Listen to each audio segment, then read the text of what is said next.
Sa mundo ng mga ilaw at kamera, may mga kwento na hindi nagtatapos kapag sinabi ng direktor na cut. Ang kwento ni Jacqueline Jose ay isa sa mga ito. Ang buhay niya ay isang aral sa pag-arte, puno ng sipag at ganda.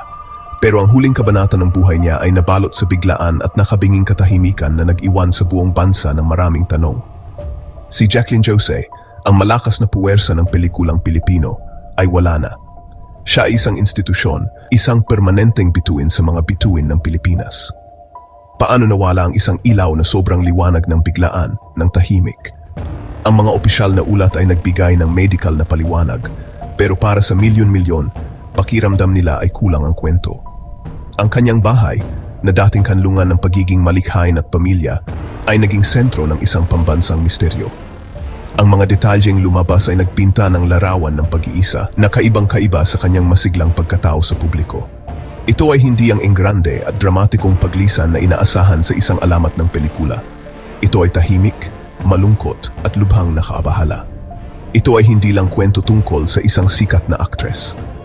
Ito ay tungkol sa mga maskara na suot natin, ang mga katotohanang itinatago nila at ang katahimikan na nananatili pagkatapos ng palakpakan. Naiwan tayo upang intindihin ang pagitan ng mga alam na katotohanan at ang mga bulungan upang maunawaan ang babae sa likod ng alamat.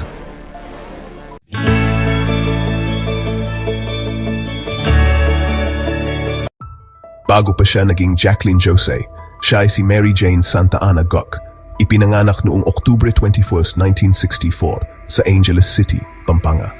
Lumaki siya sa isang simpleng pamilya, kasama ang kanyang inang si Elizabeth Gok, isang Filipina, at ang kanyang amang si Jack Gok, isang Amerikanong sundalo na hindi niya lubos na nakasama.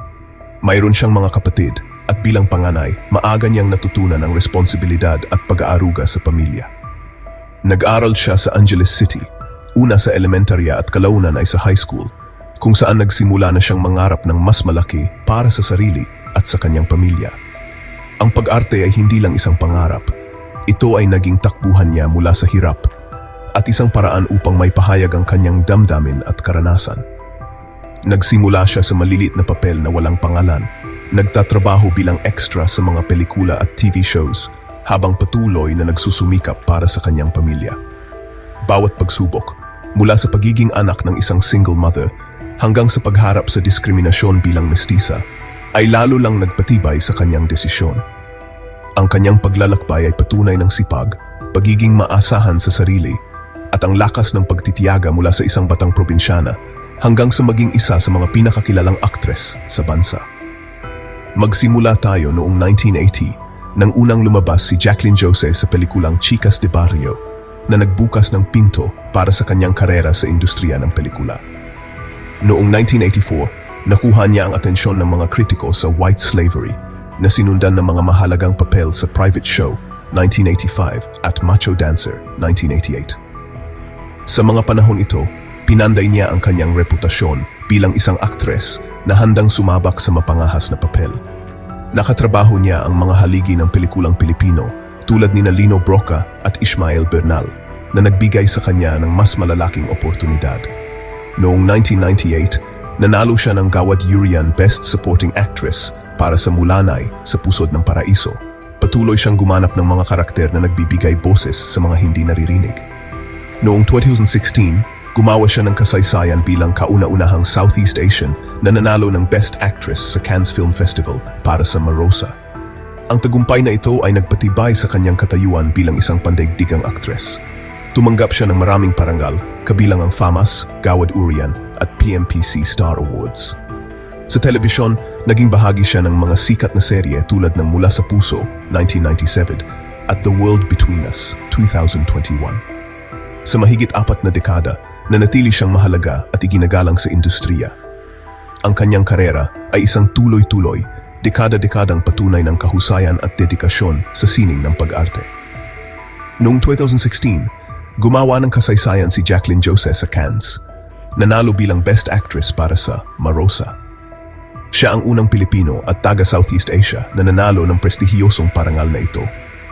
Ang kanyang pagganap bilang isang ina mula sa mga squatter ng Maynila ay totoo at lumampas sa wika.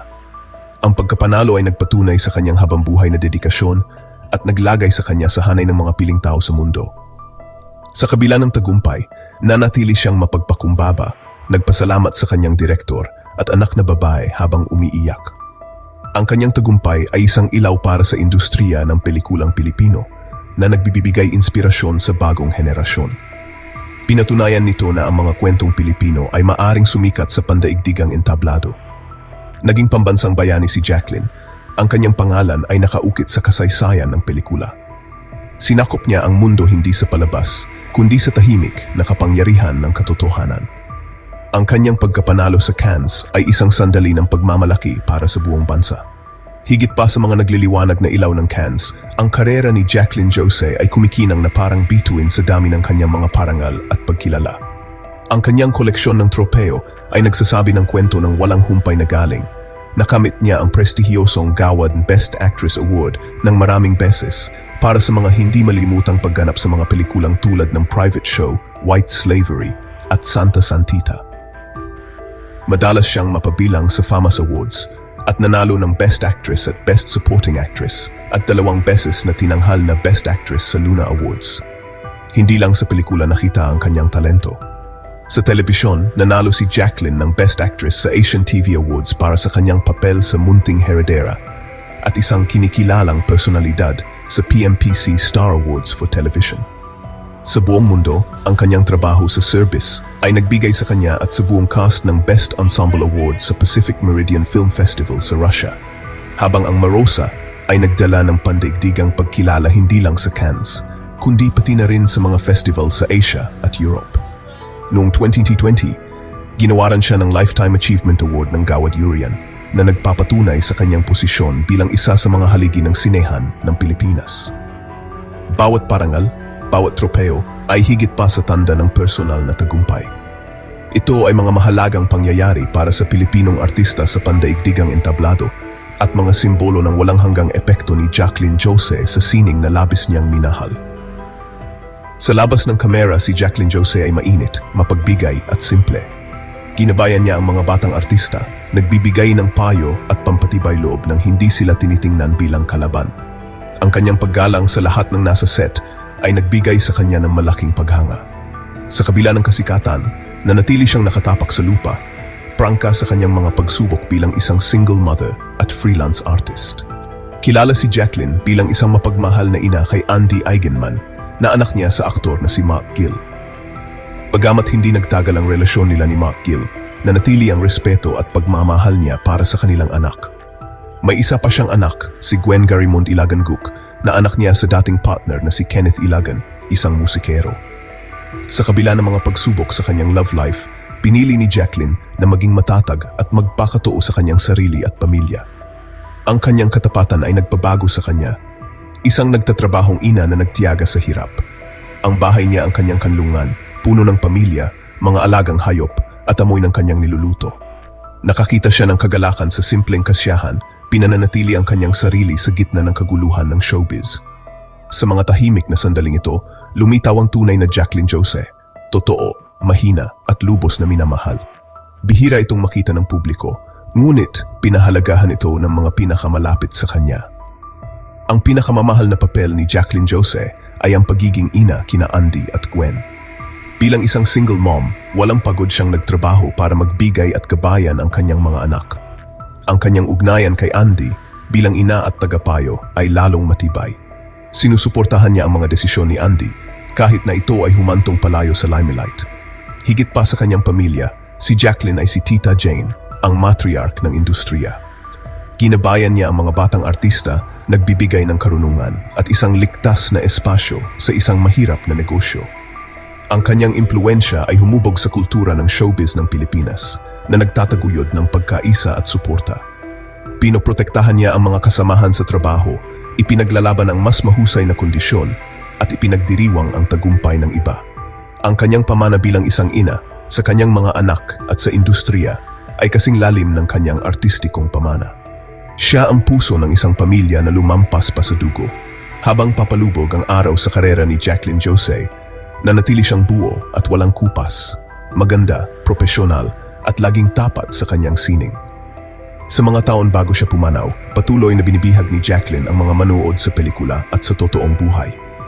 Noong 2016, Gumawa siya ng kasaysayan bilang kauna-unahang Southeast Asian na nanalo ng Best Actress sa Cannes Film Festival para sa kanyang kahangahangang pagganap sa Marosa, isang tagumpay na nagpatibay sa kanyang pangalan sa buong mundo. Sa mga sumunod na taon, gumanap siya sa iba't ibang papel sa pelikula at telebisyon. Ang 2022 ay naging tanda ng kanyang matagumpay na pagbabalik sa independent cinema, kung saan nakipagtulungan siya sa mga kilalang direktor at naging gabay sa bagong henerasyon ng mga artista. Madalas siyang makita sa mga kaganapan sa industriya, film festival at charity gala.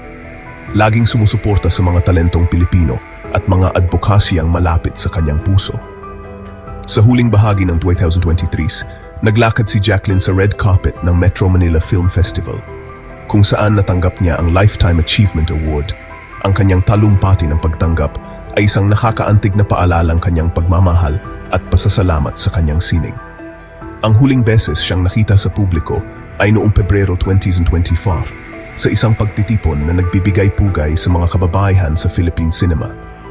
Doon, nakita siyang nakikipagtawanan sa mga kaibigan, ang kanyang enerhiya ay hindi kumukupas at nagbibigay inspirasyon sa mga kasamahan at tagahanga. Sa huling mga taon niya, nanatili si Jacqueline bilang isang hinahangad na tagapayo at tagapagtaguyod, walang pagod na nagtatrabaho sa likod ng mga eksena upang suportahan ang mga bagong artista at itulak ang mas mahusay na kondisyon sa trabaho sa industriya.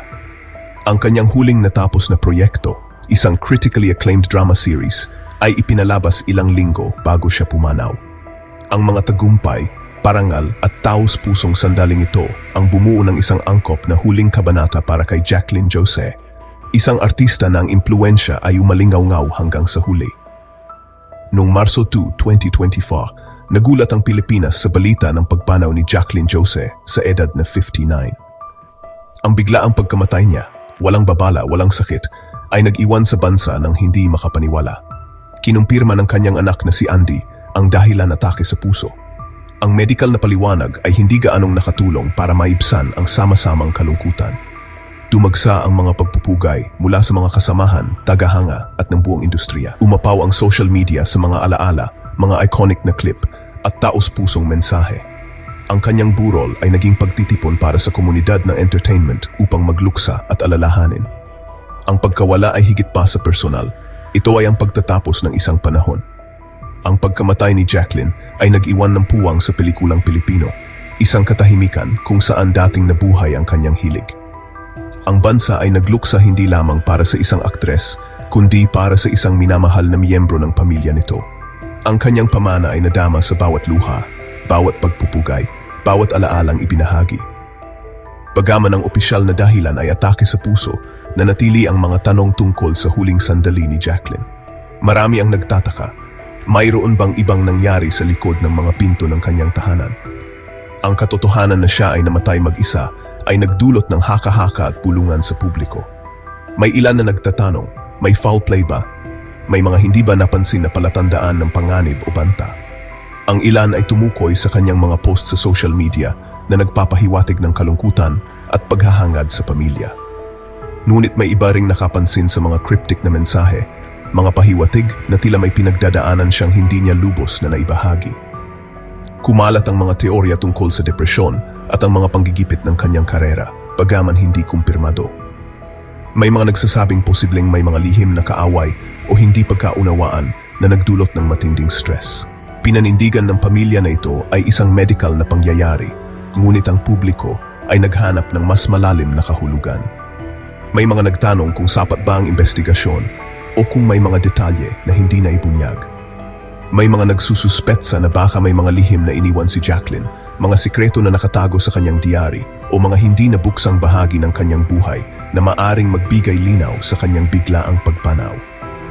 Ang katahimikan na bumabalot sa kanyang pagkamatay ay lalo lang nagpalalim sa epekto ng kanyang pagkawala. Sa huli, ang mga hindi nasagot na tanong ay nag-iwan ng misteryo. Hinihikayat tayong magtanong, mag-isip, at huwag basta-basta tumanggap ng simpleng sagot sa isang napakakomplikadong kwento. Ang pamana ni Jacqueline Jose ay nabubuhay sa kanyang mga pelikula at sa puso ng milyon-milyon. Siya ay isang tagapangguna, isang icon ng kultura at isang puwersa ng kalikasan. Ang kanyang walang takot na pagganap ay nagtakda ng pamantayan para sa mga susunod na henerasyon. Binigyan niya ng kapangyarihan ang mga kababaihan, sinira ang mga hadlang, at dinala ang bandila para sa talento ng Pilipino sa buong mundo. Bilang isang tagapayo at matriarch, ang kanyang kabaitan at gabay ay humubog sa maraming buhay. Ang kanyang kwento ay isa ng hilig, katatagan at sining. Ang misteryo ng kanyang huling sandali ay hindi nagpapababa sa kanyang kinang. Ang ilaw ni Jacqueline Jose ay nananatili, walang hanggan sa screen at sa alaala. Siya ay, at palaging magiging, isa sa mga dakila. Ang kanyang espiritu ay hindi kailanman maglalaho.